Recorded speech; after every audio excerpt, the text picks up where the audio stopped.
है इनोवेशन के लिए। इन्वेंशन, जैसे मैंने पहले भी कहा था, ड्रेस्टिकली नई चीज हो सकती है। बिल्कुल कोई नई चीज, अब तक वैसी कोई मिलती जुलती चीज नहीं थी, आपने बिल्कुल एक नई चीज बना दी। लेकिन इनोवेशन थोड़ा सा इंप्रूव हो सकता है। अब आप देखिए, कार की अगर आप बात करें, ये बड़ा मुश्किल है ये कहना कि कार इनोवेशन है या इन्वेंशन है। कार के पहिए तो कार बनाने वाले ने नहीं बनाए। कार का इंजन बेंज पहले बना चुके थे। कार का जो स्टीयरिंग व्हील में गोल बनता है, ये भी कोई नई बात नहीं है। जो टायर या ट्यूब हैं, उनको भी डनलप ने या किसी और ने उस तरह की चीजें पहले इंडिपेंडेंटली बनाई थी। उनका फोर्ड से या गाड़ी बनाने वाले से कोई मतलब नहीं था। लेकिन इन सारी चीजों को मिलाकर एक ऐसी चीज बना दी जैसी चीज पहले नहीं हुआ करती थी। ये एक नई चीज ढूंढना है, ये एक इनोवेशन है। या सिर्फ माना कि पेट्रोल से चलती थी और आपने डीजल से भी बनानी शुरू कर दी, आपने बिजली से चलने वाली गाड़ी बनानी शुरू कर दी, ये भी इनोवेशन है।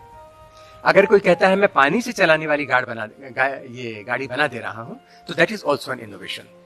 तो इन दोनों में ये बेसिक डिफरेंस आप हमेशा याद रखिए। जो इनोवेशन है उसमें कोई बहुत बड़ी चीज ढूंढी गई हो, बहुत नई चीज ढूंढी गई हो, ये जरूरी नहीं है।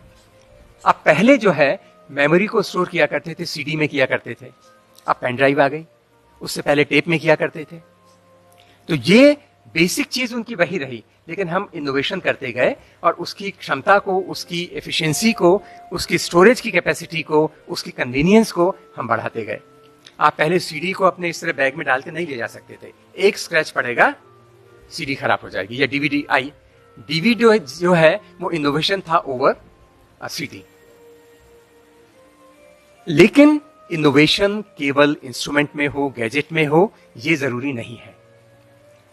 अगर दो एग्जिस्टिंग टेक्नोलॉजीज हैं और उन दोनों को मिला के आप कोई नई चीज बना देते हैं, which is kind of synthetic imagination, synthetic creativity, तो भी आप एक इनोवेशन कर रहे हैं। और अगर आप एक नया बिजनेस का मॉडल डेवलप करते हैं जिसमें कोई आप नई टेक्निक नहीं डेवलप कर रहे हैं, कोई नया गैजेट नहीं डेवलप कर रहे हैं, तो भी आप एक इनोवेशन कर रहे हैं। आते हैं तो आपके दिमाग को बड़ा अच्छा लगता है, उस समय बहुत अच्छे आइडियाज आते हैं। लेकिन आप अपनी गाड़ी को रोक के उस समय रिकॉर्ड नहीं कर सकते या लिख नहीं सकते कहीं पे। तो आप कुछ हल्का सा उसका हिंट दिमाग में रख लीजिए, और जब पहुंच जाएं ऑफिस में या डेस्टिनेशन पे, तो वहां जाके पहला काम आप ये कीजिए, उसको लिख लीजिए।